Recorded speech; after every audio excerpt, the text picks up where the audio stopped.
రామ్ గోపాల్ వర్మ గారు అంటే బయట చాలామందికి ఆయన అర్థం కాని పుస్తకం. చాలామందికి అంటే చాలా ఒక దగ్గరగా ట్రావెల్ చేసిన వాళ్ళకి ఆయన ఏంటో క్లియర్గా అర్థమయ్యే మనిషి ఆయన. అంటే మీరు గడిపిన ఆ 2-3 అవర్స్ 2 days ఎన్ని క్షణాలు గడిపారో నాకు తెలియదు. ఆ గడిపిన క్షణాల్లో ఆయన అర్థం చేసుకున్నది ఏంటి?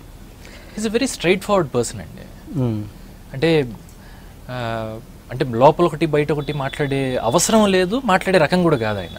నాకు అర్థమైనంత వరకు, అంటే నాకు అర్థమైంది ఎక్కువ అని నేను చెప్పలేను, but I'm still trying to understand him. ఎందుకంటే నేను అతనితో కలిసి వర్క్ చేయాలి కొన్ని రోజుల తర్వాత, కొన్ని ఫ్యూ వీక్స్లో నేను వర్క్ చేయాలి ఆయనతో. సో నేను కూడా తెలుసుకోవడానికి ట్రై చేస్తున్నా. అంటే ఆ చుట్టూ ఇప్పుడు సిరాశ్రీ గారు ఉన్నారు ఫర్ ఎగ్జాంపుల్. సిరాశ్రీ గారికి ఆయన బాగా క్లోజ్ కాబట్టి ఆయన తత్వాన్ని ఈయన ద్వారా తెలుసుకోవడానికి కొంతవరకు ట్రై చేశాను. అండ్ ఆ రోజు కలిసినప్పుడు కూడా first 10 minutes I was there for 3 hours or so. కానీ మొదటి 10 నిమిషాల్లోనే అవ్వాల్సిన కాన్వర్సేషన్ అయిపోయింది. అంటే సినిమాలో డెఫినెట్గా యాక్ట్ చేస్తున్నాను అన్న విషయం ఆయన చెప్పారు. ఆ తర్వాత నేను ఆఫర్డ్ హిమ్ అనమాట. అంటే నేనేమన్నా ఇంకా అంటే తక్కువ ఏజ్గా కనబడాలి అంటే నేనేమన్నా స్ట్రింక్ అవ్వాలా, నేనేమన్నా వర్కౌట్ చేసి యూనో నా హోంవర్క్ ఏమైనా నేను చేసుకోవాలా అని అడిగాను. ప్రస్తుతానికి అక్కర్లేదు, నేను చెప్తాను అవసరం అయితే అన్నారు. There ended the matter. Okay. So నాకు నేను ఒకటే ప్రశ్న అడిగా, అంటే ఆయన సమాధానం మాత్రం నేను ఇప్పుడు చెప్పకూడదేమో, బట్ సరే ఇది నిజంగానే మీ ఆఖరి సినిమానా తెలుగులో అని అడిగా. పాజిటివ్గా వచ్చిందా నెగిటివ్గా వచ్చిందా ఆన్సర్? ఎవరికి పాజిటివ్ ఎవరికి నెగిటివ్ అని నేను చెప్పలేను, but some day he will definitely say that on the camera. నాకు కావాల్సిన ఆన్సర్ నాకు వచ్చింది. అంటే పాజిటివ్ ఆన్సర్. మళ్ళీ గోవిందా రిపీట్ అవ్వబోతుందా తెలియదండి. యూనో బట్ అంటే ఎవరికి ఇప్పుడు పవన్ కళ్యాణ్ గారు మన సినిమా అంటే ఇంకో 2-3 సినిమాలు చేసి ఆపేస్తానన్నారు. ఎవరికీ నచ్చదు. Fans of his would never like that comment or statement. So అలానే వర్మ గారికి ఎంతమంది ఫ్యాన్స్ ఉన్నారన్నది మనకు తెలుసు. అంటే every upcoming director sees a god in Varma గారు కదా.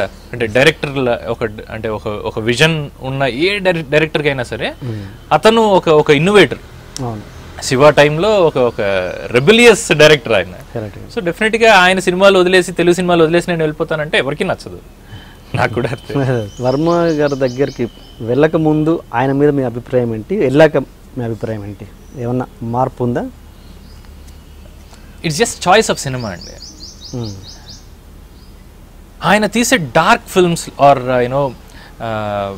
ఆ క్రైమ్ ఉన్న సినిమాలు కానీ ఏవైనా సరే ఆమె బిగ్ ఫ్యాన్ ఆఫ్ హిస్. రక్త చరిత్ర లాంటి సినిమాలు, సర్కార్ లాంటి సినిమాలు ఆ ఇంటెన్సిటీని చాలా క్లోజ్గా తీస్తారు. అంటే 100 డైలాగులు పెట్టి అరుపులు కేకలతో కంటే కూడా సైలెన్స్ని యూజ్ చేసుకోవటం, దట్స్ వండర్ఫుల్. అలాంటి సినిమాలు ఎక్కువ చేస్తే బాగుంటుంది అన్నది ఒక్కటే నా ఐడియా ఆఫ్ హిస్. మిగిలిన సినిమాలు తెలుగులో గట్రా ఈ మధ్య చాలా చేశారు ఆయన. They are not his best అన్న ఒక ఫీలింగ్ ఉండేది. ఓకే.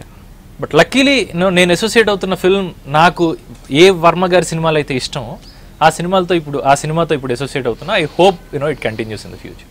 నా ప్రశ్న అది కదా. బిఫోర్ ఆయన దగ్గరికి రీచ్ కాకముందు ఆయన మీద ఒక అభిప్రాయం ఉంటుంది కదా, ఆయన మీద ఒక అభిప్రాయం ఉంటుంది, మంచో చెడో ఏదో ఉంటుంది. ఆయన దగ్గర చేరుకున్నాక ఇంకో అభిప్రాయం ఉంటుంది. పెద్దగా మారింది ఏం లేదండి, అదే చెప్తున్నా కదా. అంటే అతను ఇంటర్వ్యూ చూసినా అతను పర్సనల్ గా కలుసుకున్నా మనకి పెద్ద తేడాలు ఏం కనబడవు.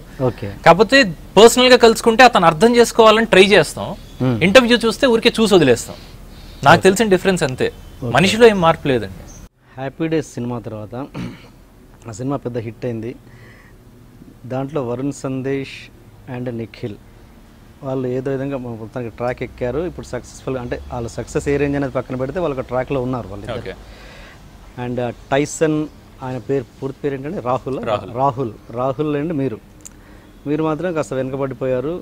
పెద్ద ఆ రేంజ్ వాళ్ళు అనుకున్నంత ఇదిలో మీరు రీచ్ కాలేదు. ఏంటి దానికి రీజన్ ఏంటి? It's just a matter of time అండి.